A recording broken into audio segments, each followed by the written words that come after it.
लेकिन आप अगर ध्यान दें तो योगी जी का भी एक फ्लेयर है बात करने का, बस वो फ्लेयर पकड़ना था, उसके बाद डायलॉग तो निकलते चले जाते हैं। ये कैरेक्टर अपने आप में एक चुनौती थी, क्योंकि मैंने कभी ऐसा माहौल खुद को, मैं मुंबई में रहा हूँ लास्ट 20 साल से, तो मैंने ये माहौल कभी देखा नहीं। देखिए, किताब जो आप देख रहे थे मंक हू बिकेम चीफ मिनिस्टर, मैंने 2017 में लिखी थी और मुख्यमंत्री ने खुद ही उसका विमोचन किया था।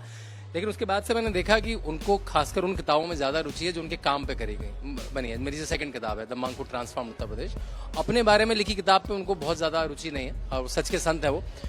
योगी आदित्यनाथ के जीवन पर आधारित फिल्म अजय जिस तरीके से रिलीज हुई और सिनेमा थिएटर्स में लोग तालियां बजा रहे हैं, योगी आदित्यनाथ के उस कैरेक्टर को जानने की कोशिश कर रहे हैं जो मुख्यमंत्री बनने के पहले का था। किस तरीके से योगी आदित्यनाथ का वो पुराना कैरेक्टर था, इस पर बातचीत करने के लिए हमारे साथ 3 लोग मौजूद हैं। एक राइटर, दूसरे जिनकी फिल्म पर आधारित है, और तीसरे जो डीएम का कैरेक्टर निभा रहे थे। आप बताइए कि ये पिक्चर बनाने के पहले योगी आदित्यनाथ को बताया था, इंटीमेट किया था कि ऐसी एक फिल्म बनाने जा रहे हैं जो आपके जीवन पर आधारित होगी, क्योंकि आप उन पर बुक लिख चुके हैं, बहुत सारी जगहों पर पेंटिंग्स और इस तरीके की चीजें भी करते रहे हैं, तो कैसे उनको ये कन्विंस किया कि आपके कैरेक्टर पर फिल्म बनेगी? तो जनता को भी जानना पड़ेगा किससे आगे का कैरेक्टर था, कैसे पहले का कैरेक्टर था उसको। देखिए, किताब जो आप देख रहे थे मंक हू बिकेम चीफ मिनिस्टर, मैंने 2017 में लिखी थी और मुख्यमंत्री ने खुद ही उसका विमोचन किया था। लेकिन उसके बाद से मैंने देखा कि उनको खासकर उन किताबों में ज्यादा रुचि है जो उनके काम पे करी गई बनी है। मेरी जो सेकंड किताब है the monk who transform Uttar Pradesh, अपने बारे में लिखी किताब पे उनको बहुत ज्यादा रुचि नहीं है और सच के संत है वो। और मूवी के बारे में भी उनको ठीक है, बन जाए, उनको फिल्म सिटी बनाने में, सड़कें बनाने में, अस्पताल बनाने में, कानून व्यवस्था करने में ज्यादा रुचि है। फिल्मों में उनकी बहुत रुचि नहीं है। लेकिन इस फिल्म को बनाने के पहले एक बार तो वर्बली थी, बट मतलब जैसे मैंने कहा वो मतलब अनकंसर्न थे, बने तो बने, ना बने तो ना बने, मतलब वो सच के संत है। उनके आसपास के लोगों को पता थी, लेकिन उनको बहुत ज्यादा रुचि, बने तो ठीक है, नहीं बने तो ठीक है, ऐसा उनका भाव था। एक डीएम का कैरेक्टर, चूंकि उस समय के जिलाधिकारी जो रहे, उनके कैरेक्टर को प्ले करने में कैसा लगा आपको, और उसको अपने आप कैरेक्टराइज करना कितना चुनौती भरा रहा?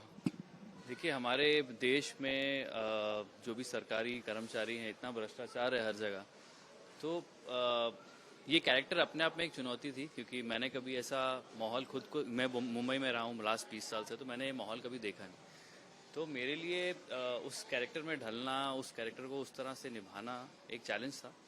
इसमें मेरे राइटर ने भी साथ दी और मेरे जो डायरेक्टर हैं उन्होंने भी मुझे समझाया कि ऐसा। उस दिन याद हो तो मेरा भी शूट था, जो आपने देखा मेरा छोटा सा था और मेरा सर्वर से परिचय नहीं था, तो हम लोगों को एक ही रूम अलोकेट हुआ था, तो क्योंकि वहाँ पे रूम्स कम थे, तो हमारा चर्चा हुई, तो हमारी काफी चर्चा भी हुई कि भाई क्या परिदृश्य था, क्या डीएम का रोल है, तो आनंद रहा साथ में काम करके। तो मेरे को काफी अपनी टीम से काफी सपोर्ट मिला, क्योंकि मुझे जानकारी नहीं थी कि वहाँ का सिस्टम कैसा होता है, कैसे लोग बात करते हैं। But I am very glad कि वो एकदम बहुत अच्छे से हो गया।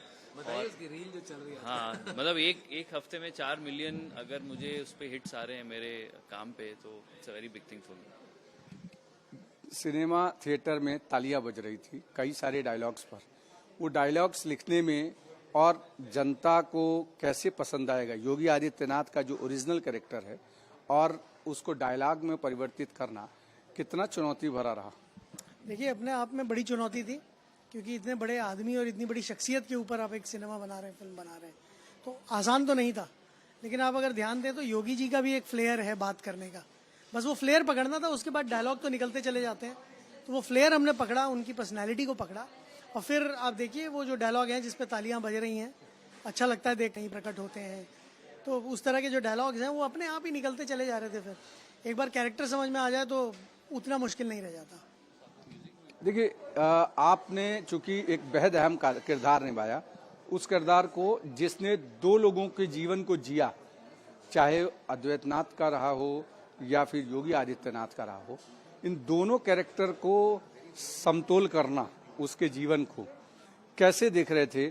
और चूंकि जिस माफिया या बाहुबली का नाम लिया गया वो रियल जिंदगी में दूसरे नाम से थे, और उनके कैरेक्टर को उस तरीके से जा करके वहां चुनौती देना कैसे दिख रहा था?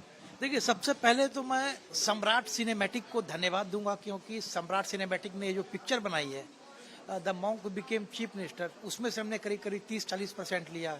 और जो फिर प्रियंक गए, दे रिसर्च, जितने राइटर थे वो लोग एकदम डीप जाके कहानी को बनाना। और जहाँ तक मेरे कैरेक्टर का सवाल है, ये काफ़ी टफ था, क्योंकि दोनों का जो ये था, Avaidyanath ji versus Yogi Adityanath ji, one is a calm, one is aggressive, तो उसको अपने आप में जरा सा अकोमोडेट करना, इट वाज चैलेंजिंग, लेकिन it was very motivational same time.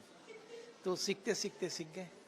सीखते सीखते सीख गए। एक सवाल ये कि आपकी बुक से बहुत सारे कंटेंट लिए गए, लेकिन कुछ कंटेंट्स को जैसे डायलॉग में परिवर्तित किया गया, उसको कितना चैलेंजिंग था? क्योंकि ये जिस व्यक्ति के जीवन पर आधारित मूवी है, एक भी तथ्यों से छेड़छाड़ कहीं न कहीं दूसरा भाव ले सकती है। देखिए, दो चीजें, एक तो क्योंकि प्रियंक मेरे बचपन के मित्र हैं तो मुझे इन पे भरोसा था।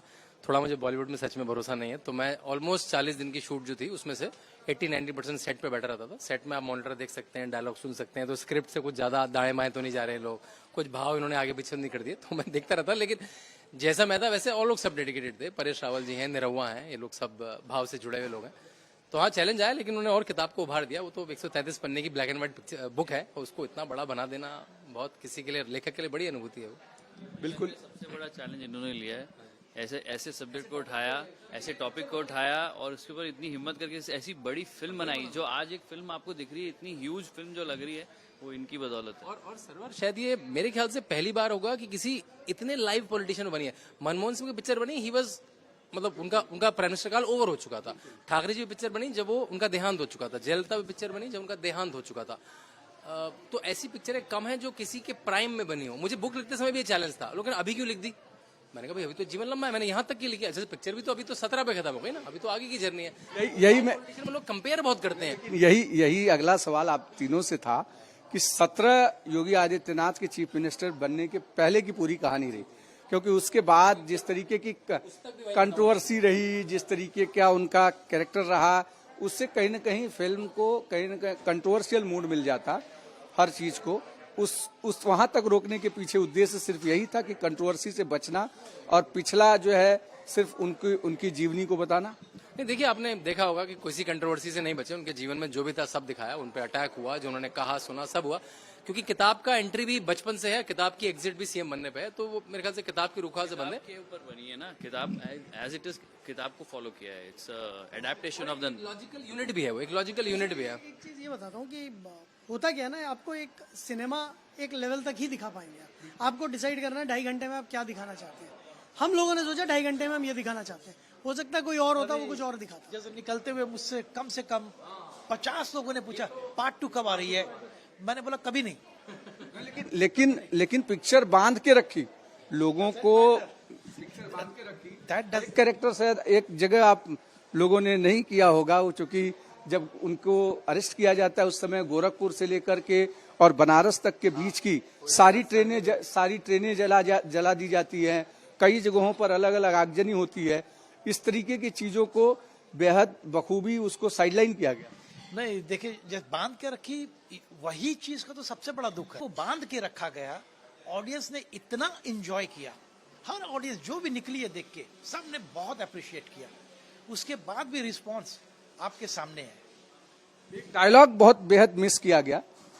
उस डायलॉग को क्यों कट किया गया? क्योंकि योगी आदित्यनाथ ने सदन में ये कहा था कि अगर ये सदन हमारी सुरक्षा नहीं कर सकता तो इस सदन से मैं इस्तीफा देता हूं।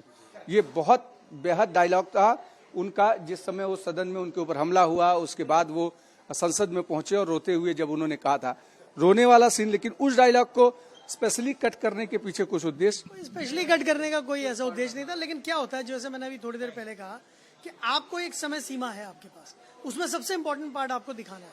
अब आप क्या कहना चाह रहे हो उस सीन में, वो किस डायलॉग से निकलेगा, वो डायलॉग हमने ये वाले चूज किए। तो उसकी वहां पे कोई जरूरत नहीं थी ऐसी, तो हमने नहीं यूज किया।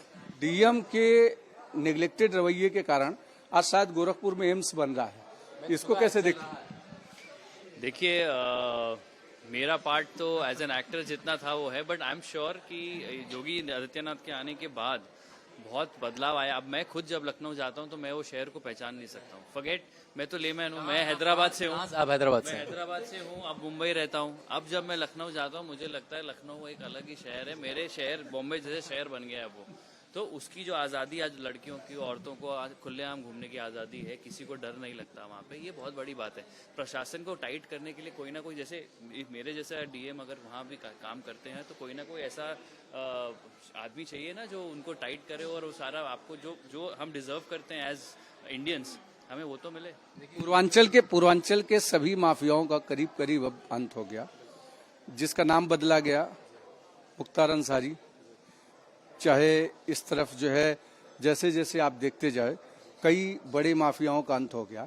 तो इसके बाद क्या बदलाव पे लोग सेकंड पिक्चर को लोग अब ये कर रहे हैं कि भाई यहाँ तक तो ठीक था, अब इसके बाद जो बदलाव होता है, ट्रांसफॉर्मेशन होता है। पहले दिया था कि पार्ट 2 का हर लोग इंतजार कर रहे थे। पार्ट 2 तो दूर की बात है। देखिए, आप मुझे अपनी सच्चाई से बताइए, पक्ष मत लीजिए, कैमरे के सामने में किसी का पक्ष मत लीजिए। आपको पिक्चर अच्छी लगी? बिल्कुल अच्छी लगी। 3-2.5 घंटे के भीतर जैसे दर्शकों को बांध के रखा, लोगों को जाने नहीं दिया, लेकिन अब बुलडोजर बाबा का नया करिश्मा भी तो दिखना चाहिए। धन्यवाद आप, थैंक यू आपकी सच्चाई से बोलने के लिए। देखिए, इस पिक्चर बनाने से, ठीक है, ओटीटी हमसे दूर हो गए। जितने भी ओटीटीज हैं, नेटफ्लिक्स, जियो, जितने ओटीटीज हैं, they don't want to take this film क्योंकि ये पॉलिटिकल है। क्यों दूर हो गए? ओटीटीज क्यों दूर हो गए? नहीं, आई थिंक लोगों को कहीं पे लोगों को लगता है कि ये पॉलिटिकल फिल्म है, जबकि आप अगर ध्यान से देखें तो ये पॉलिटिकल नहीं है।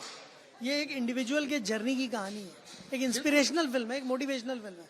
मुझे समझ में नहीं आता कि कश्मीर फाइल्स को किसी न किसी प्लेटफॉर्म ने खरीदा, केरला फाइल्स को किसी न किसी प्लेटफॉर्म ने खरीदा, तो अजय को फिल्म नहीं खरीदने के पीछे क्या योगी आदित्यनाथ का एक कैरेक्टर रहा क्या, कि लोगों को लगा कि कट्टर हिंदूवादी जो कैरेक्टर है उससे उनके जो दर्शक हैं वो सब्सक्राइब जो कर रहे हैं वो दूर हो जाएंगे, या कुछ too early to talk about that. अभी तो हमारी बातचीत शुरू हुई, जब तक ये पिक्चर थिएटर में लगी है हम किसी से बात ही नहीं करना चाहते। अभी तो किसी ने मना किया ही नहीं है except हर प्लेटफॉर्म चाहता है, हर प्लेटफॉर्म चाहता है कि ये फिल्म उस पर है। अभी बातचीत चल रही है। सब्सक्रिप्शन बढ़ाएगी। मेरे का जो प्लेटफॉर्म लेगा उसका उत्तर प्रदेश में सब्सक्रिप्शन बढ़ जाएगा।